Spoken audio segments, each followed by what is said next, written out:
Hello and welcome to my Blender AS tips. It's less of a tutorial. I'm going to be glossing over most of the compositing process, but some compositing tips for taking a scene. So I have this. This is just kind of a modified version of what you'll get straight out of the Blender motion tracking engine.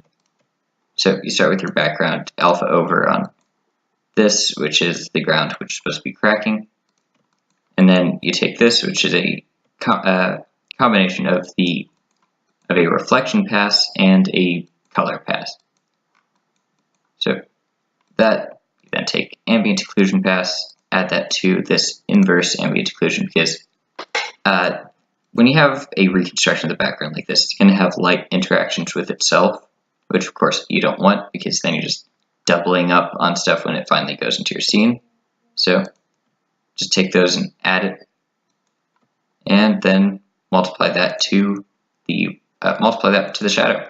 And if you have soft lighting, of course, you want to set this factor to low. I struggle to find any time you'd want the factor to be 1, but if you want a very, very, very intense no bar scene. So I think 0.9 works for my scene, and it comes out to this. And there are some issues here. First of all, before we clutter up our scene and get insane render times, I think we should focus on the this defocus, because there's a reason I want to have this background. Why I don't just want a blank render scene, because the background will increase render time, but I think it's worth it to be able to have the freedom to do this, because you can't export Z information as far as I'm aware yet in Blender. But plug in like this at the very end. This would be like the last thing you add to the scene. I guess you could add color grading after, but yeah, if I use Z buffer, then this construction of the scene already gives me the ability to adjust the glare. If I use f-stop 2, I get very insane, or I can set it to something more reasonable. 14 is still rather small, but you get the idea. I can change this however I want, and depending on how loyal this is to the actual background, you can actually get some convincing effects out of it. But I have a pretty high f-stop on the camera that I was using, so it doesn't really make a difference. So next, this is taken from a future frame, which is somehow insanely lighter than the background. So how do I fix that? Well, the way I choose to fix it is to take dilate erode, plug that into the factor, and plug it in the alpha, and now feather. And if I put the distance up, it's going to feather outwards and make no difference because everywhere outwards from here is already transparent. So I'm just going to do the distance inwards. So it's going to feather inwards, and yeah, you can see it's already improving it. I blame the lack of motion blur for the remaining effect. So what now? Now, just before the motion blur, I'm going to deal with this. The fact that this lighting looks too sharp to me, and I think that it's worth the effort to fix. And if you don't know what I'm talking about, let me demonstrate. Let's take the glare from the background, set it to high fog glow. Let's set it to low fog glow for composite time. If this is a demonstration more than anything. So there we go. So the background has a glare inherent to it, and if this is just adding glare to the background and removing the background by turning the mix to 1, if the mix is 0, it includes the background. But now, this should simulate the glare that the camera's picking up from the background. So how do we show that this is the glare and not extra? The way I do that is subtract. There. So what we want to do is dull the scene out in the subtract filter without actually making it dark. For example, I set this to 0.2. It gets noticeably darker. And if I set it to 0, then that happens. I think 2.5 looks pretty good. So yeah, this is a glare that's on the background that should be bleeding over to a robot's crotch here. So the way that we can simulate that is to take a mix, multiply the transparency data, and invert that transparency data. So it's as if a dark figure is standing there, and this, I can't do it. I have to go at least medium quality. There, increases render times, but it's worth it. So now this, we don't want to re-add glare already on the background onto the background again, so we multiply again. Why are we clamping? I don't think it makes a difference, but I prefer not to clamp when I don't have to. Now let's do that. And now you can see the difference. If I do this, let's add that to black just so you can see the contrast of, so before and after. And it's a subtle difference, but I think it's worth the time and effort to do. This is before it makes contact with the ground. Ooh.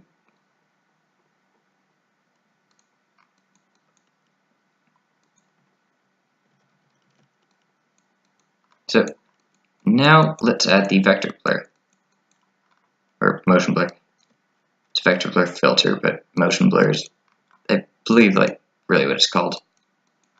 Oh, also before I forget, the passes, how to get the passes. I recommend taking ambient, occlusion, reflection, and color data from the Blender render engine, because these things, in my experience, I've never seen them be different between Blender and Cycles. So just do that, and output, file output, just do a file output for all of this data. And yes, put them into different file locations in each frame, as long as your computer has enough space for it. I don't see why anything should go wrong. Then you can import them, but then switch over to Cycles for shadow, because I have noticed that shadows and cycles are so much better. But in the end, I don't tend to like export speed or Z data to Z because I can't, which is why this whole thing is there, slowing my computer down.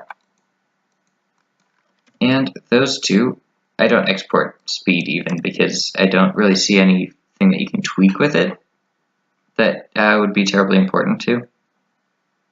So yes, I keep those together, but everything else I export because it speeds up the process and gives you more freedom, as I'll demonstrate in a bit.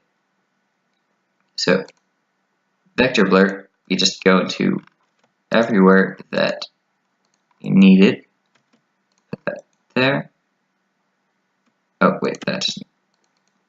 Everywhere that this like directly meets the scene, it should go. For example, vector blur shouldn't go onto this color because you add the color to the reflection.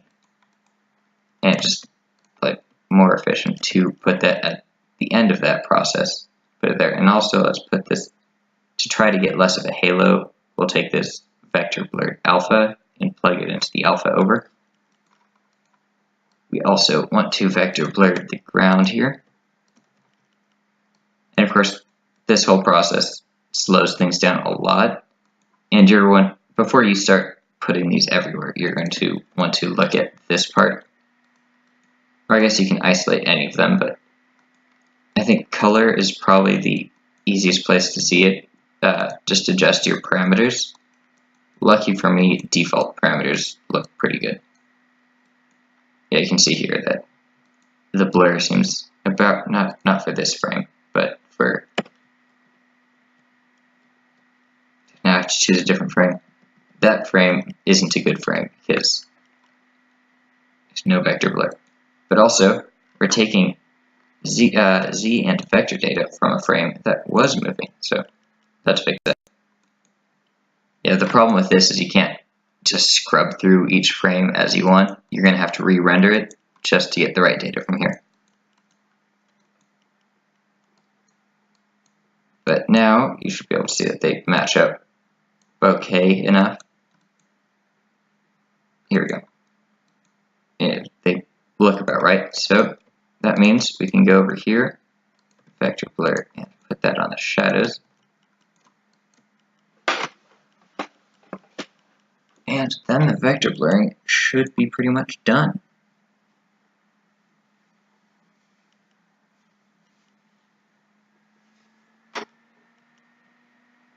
It'll composite. It's going to take a while. Filters in general take a long time. There you go. And the reason that I like to render in passes is one, because you can adjust stuff like the factor on this. Like in case it was really cloudy, I could turn that down. But it gives you a lot of freedom, especially here. For example, I think this is a boring color for a robot.